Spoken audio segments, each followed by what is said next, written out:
week on the Summer Practice Challenge, we're doing E minor, a Campagnoli Caprice, and a movement from a Bach Partita. Welcome back.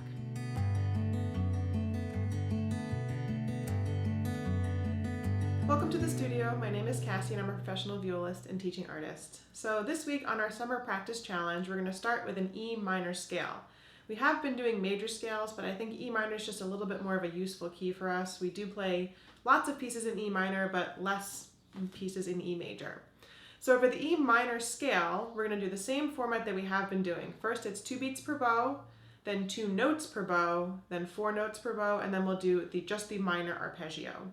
So the notes for this scale, we're doing the E melodic minor scale, and this has 2 forms. On the way up, the only note that's different from E major is the 3rd note. So instead of doing G sharp, I'm going to do G natural. Everything else stays the same. On the way down, it's the natural minor. So my 6th and 7th notes, or my C and my D, which are usually C sharp and D sharp on the way up, are going to be C natural and D natural on the way down.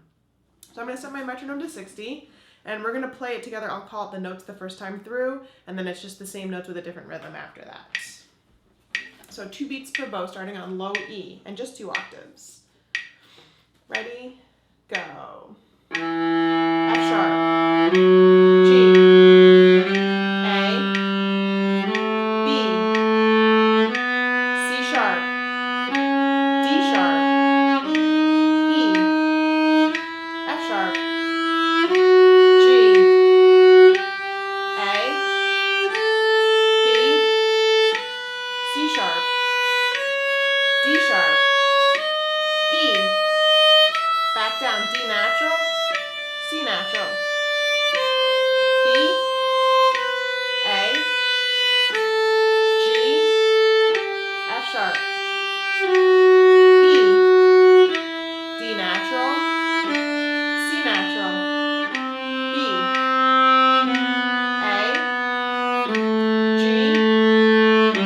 F sharp, 2 notes per bow.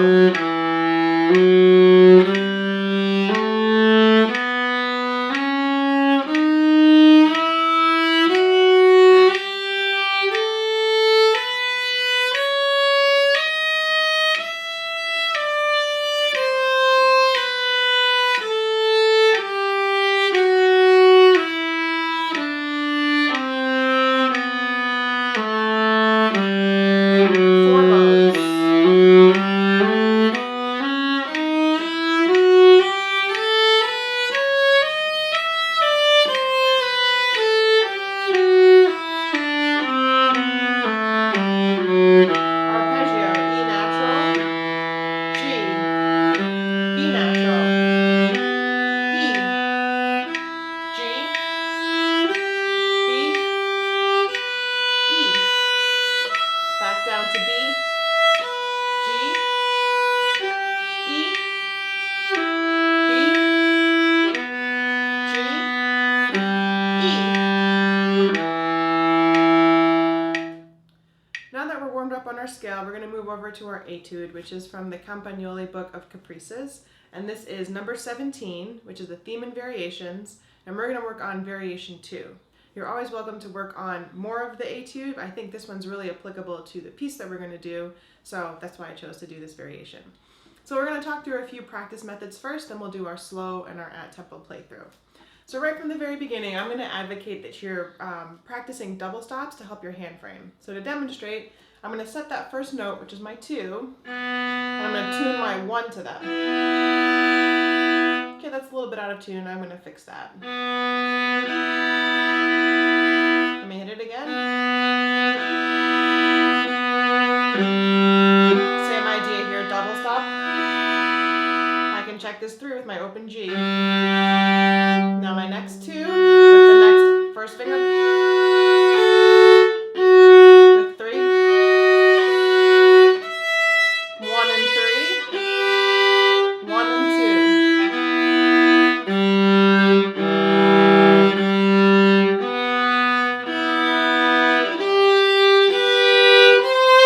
2. Etc. So now might be a good time to stop if this is the first time you're seeing this, and really work through it slowly and make sure that across the strings your intervals are in tune. Unison, so meaning the same note like C and C, Perfect fourths, perfect fifths, and perfect octaves are going to have no wobble in the sound. So for instance, the very first interval that we have, the B to the E, is a perfect fourth, so I don't want any wobble. You can hear there's a wobble there. It's wah, wah, wah, wah, wah. So that means it's not in tune.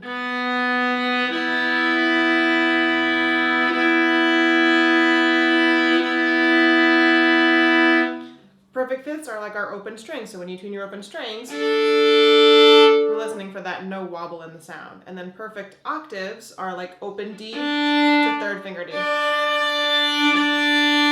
So those intervals will have no wobble to them. All other intervals will have a little bit of wobble. So for instance, like a third, a major third, so like D to B natural,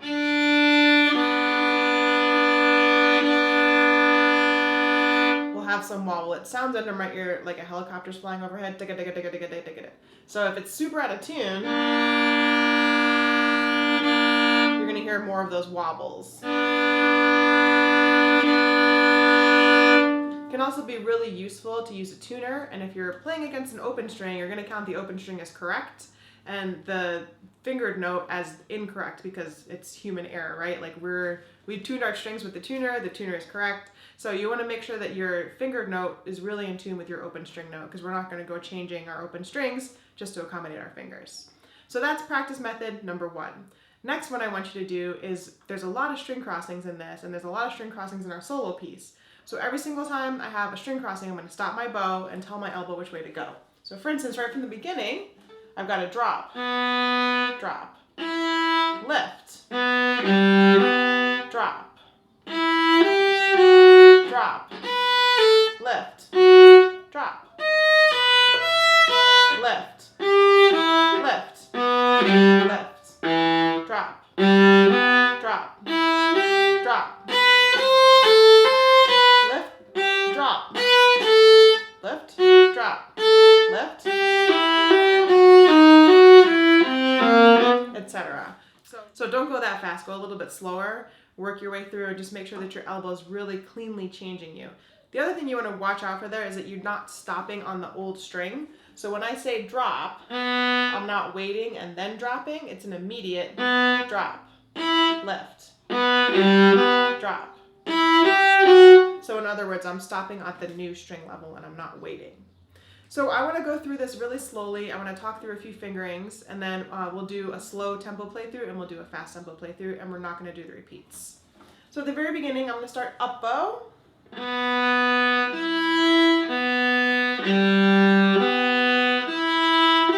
Short here.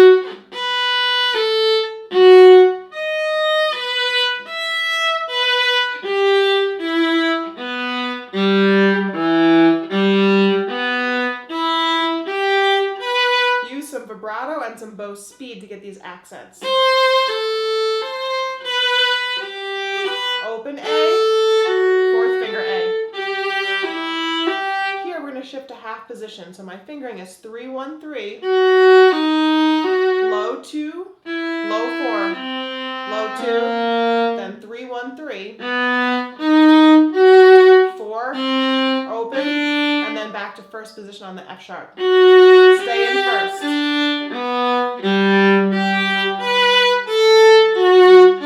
Make sure you're not dipping here for this low note. Lift your scroll. That's going to help your sound project. So we don't want to see.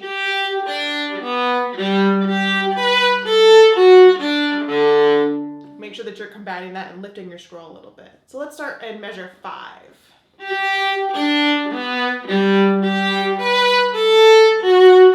Lift.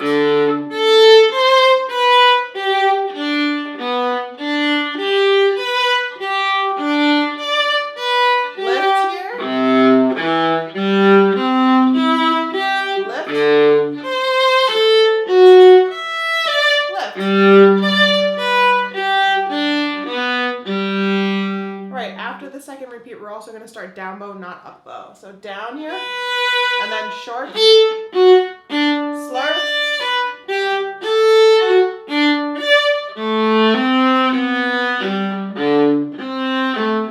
open, half position, low 1, low 3, low 1, low 3, low 2.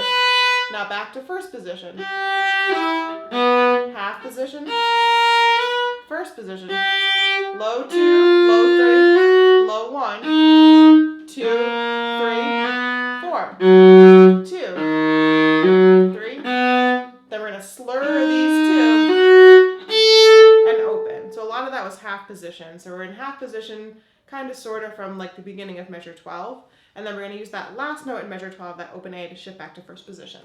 I'm starting in measure 13. Low 1. Reach for that 3.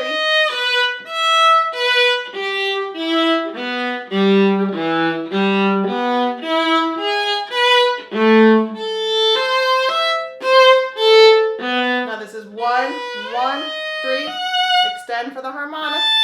Still D sharp. First position. So that last shift in measure 15 is 1 to 1. So let's practice that. We're going to go from that B, first finger, and we're going to hear all the stuff in between B and D sharp. Let's try that. So B to D sharp. Back down. Do it one more time. We're going to speed up the shift just a little bit this time. 1, shift. Back down. Make sure when you're shifting, your forearm is doing the shift, so I don't want to see your wrist do the shift or just your finger. It moves as a unit. Let's do that one more time, and we're going to speed up that shift a little bit more. 1, 1. Ready? Go. So when we put this into practice, just make sure that the speed of your shift isn't too fast or too slow, because that creates kind of sounds that are unintended. So let's go from the beginning of measure 15. Ready, set, go.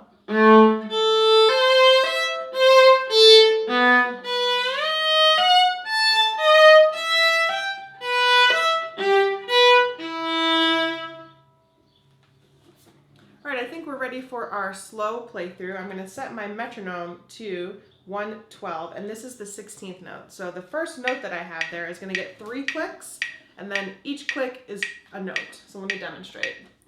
1, 2, 3, etc. So this is our slow playthrough, and we won't do the repeats. Ready, set, go. 2, 3.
tempo playthrough, I set my metronome to 76, and that's the 8th note, so it's 3 notes per click. Just be careful when we go faster that you want to try to stay in the middle of the bow, and when we've got notes that it's like a separate and then 2 slurred, just make sure you're not using too much bow because you're going to get caught in the wrong part of the bow. So for instance, I'm looking at measure 15. You don't want to shoot your bow here, then you get stuck there. So try to keep everything in the middle and really compact. 1, 2, 3.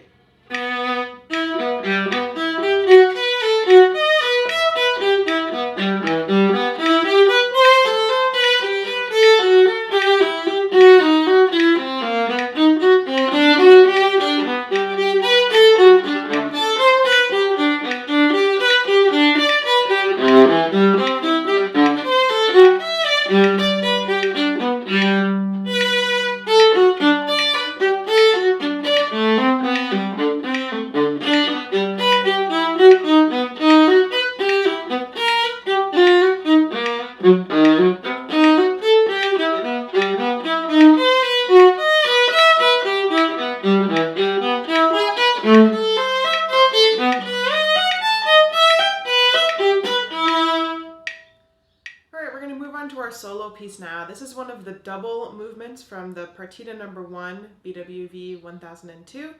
And yes, these were originally written for violin, but there's a really beautiful transcription that Simon Rowland-Jones did that's academic, meaning that there's not a lot of added fingerings or slurs in the part, so I'll link that down below. And as always, if you're interested in my bowings and fingerings, I have that on Patreon, and we'd love to have you there. So we're going to talk through each measure of this movement, and I think you're going to see that there's a lot of similarities between the etude that we just did and this piece. So right at the very beginning, we're in E minor again, and I'm going to start this up bow. I think it works better, just works better for some of the harmonies coming up. So we're just in first position here.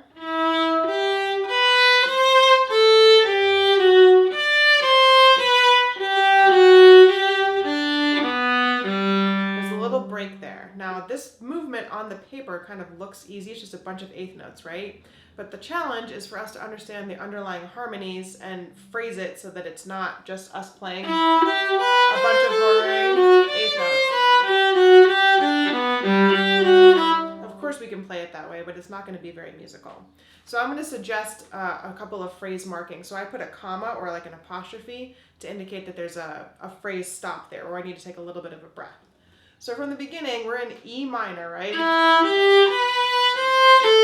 And this is kind of D major-ish, G major-ish. A little bit of a break there. A minor-ish. Now half position, this is measure 4. 1, 2, 3, 1. Then back to first position on the C natural. There's our next phrase ending. The very next measure, I'm going to shift after that open G to second position. So it's 1, 4, 2, 4, 3, 1, 3, 2. Now I'm going to shift back to first position. Half position. Back to first position. Half position again. 1, 2. Now stay in half position. 3, 1, 3. First position. Then back to first position.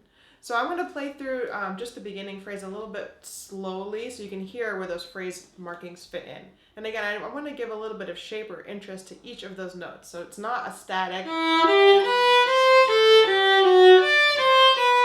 You're going to have to mine those harmonies out yourself. So whatever you find interesting, maybe you want to stop a little bit longer on that C or that B. That's something for you to discover. So my interpretation does not have to be your interpretation, and that's the really great thing about Bach, is you really have to make it your own. So from the beginning,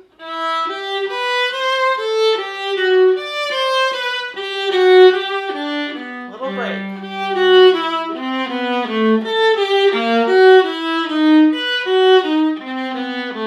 Little break.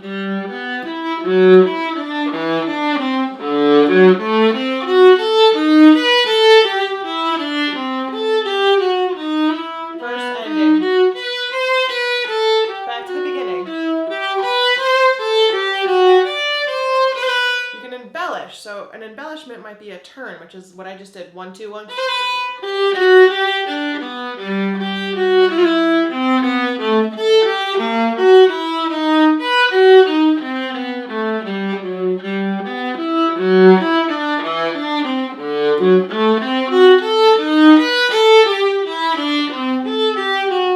Second ending is in half position. Now stay at the tip here, because we're also going to start the measure after the second ending on an up bow, and you end on that long note on an up bow. So don't use too much of your bow there. We're going to continue on. We'll go slowly. We'll talk through fingerings and phrasing. So this is the second repeat. I'm in first position here. I ended on a 3, so I'm going to finger replace that B, start on a 2. Really reach.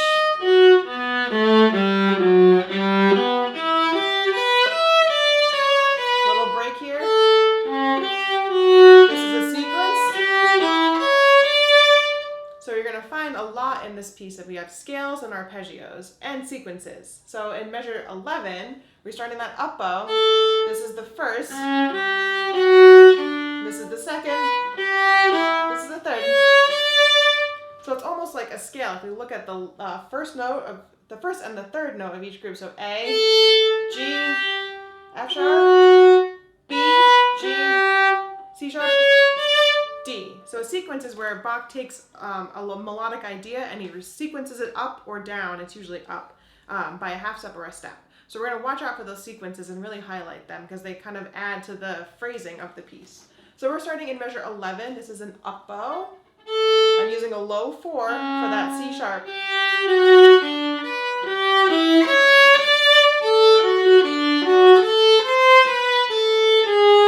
Third position, low 3. Shift back down on that open A. Low 4 for that G sharp. Half position. First position. Cover the 5th here, so your first finger is going to go on the A string and the D string. So there's no hop. Little break. We're going to up these notes so that we end on measure 17 on down bow. This is a descending scale. Scroll up. Then we've got a little group here. Little group here. Half position. First position.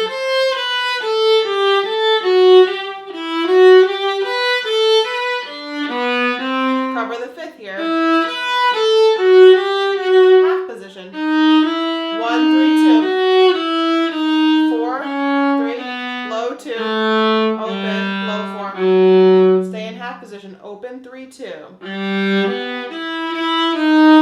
Finger replace. So your 3 was on F sharp. Now it's going to be on F sharp with a 2.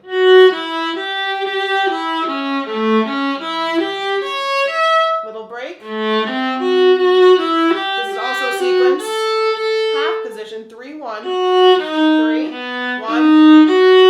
Shift. 1, 3. Stay in third position here. First position.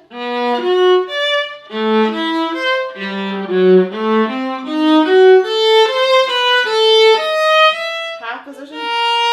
3, 4. Stay in half. 2, and this will be an up bow again. First ending, back to first position. And then you're going to repeat back to right after the second ending at the beginning. The only thing we haven't touched on is the second ending right at the very end of the piece. So we're going to start with a 3. This is kind of half position still. Open, and then back to first position. So anytime you've got a repeat in Bach, it's your chance to kind of add some of those ornaments we were talking about before, a turn or a trill, or some people like to fill in, like if it's an interval of a 4th, so like F sharp to B, instead of just doing F sharp B, well, they'll fill in that scale. So again, that's up to you where you'd like to ornament. I'm going to give a few suggestions when I play through the second time, but by all means, you don't have to do what I do. You can do whatever you'd like. So we're going to do a very slow playthrough. We will take both repeats, and I'm going to leave the metronome off for right now because I think it's a little bit inhibitive for the phrasing that we need to do in Bach. Let's try it. This is our slow playthrough. Ready, set, go.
So now that we've worked through the piece slowly, you might want to take a drone note and practice this for intonation. You might want to do some double stops. The same kind of stuff that we did in the etude is really applicable for this piece as well.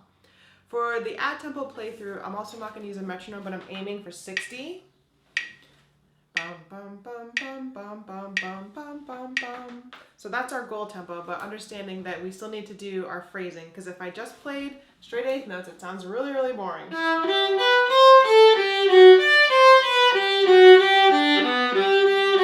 It's going to start to sound like a run-on sentence. So really, it's your job to kind of discover the little things that you find interesting. Maybe there's a phrase that you do that I don't do that's a little bit different. It's not wrong. It's just whatever your interpretation is.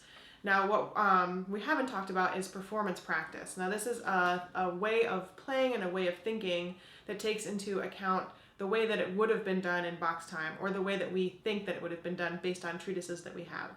So I'm using minimal vibrato. I'm trying to honor the harmonies that are underneath. So on my part, I might analyze, like, the beginning measure is in E minor, and then all of a sudden in the second measure we've modulated it into G major, or there's different key centers.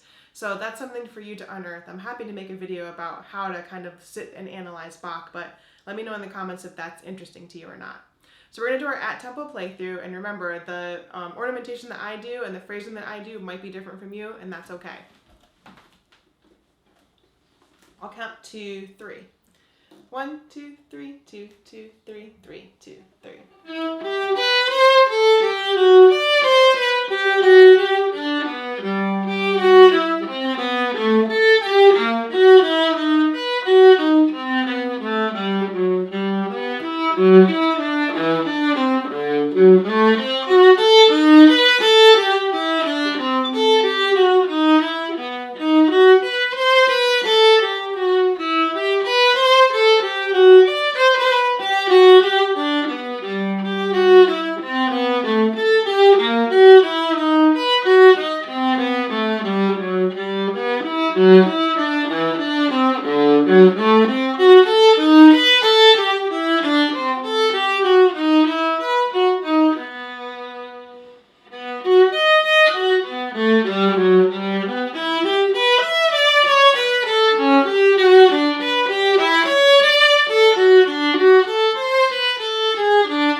hope you enjoyed working through these pieces. Maybe it's something new to you, maybe you've never heard of either the etude or the solo before. One thing I did forget to mention about the solo is that the title of the movement is double, and in this particular partita you'll have like a dance movement and then it's double. So the dance movement is meant to be played twice as slow as the double, or the double twice as fast as the dance movement. So the saraband that precedes this is can be accompanied with this. So if you have a recording of another violist that you really enjoy, put the saraband on and then you can play the double with it, and all of the harmonies coincide. It's kind of cool. So I really hope you enjoyed working on these. If you have any questions or things that I didn't touch on, please post that in the comments below and I will try to help from afar. As always, thanks for joining me and happy practicing.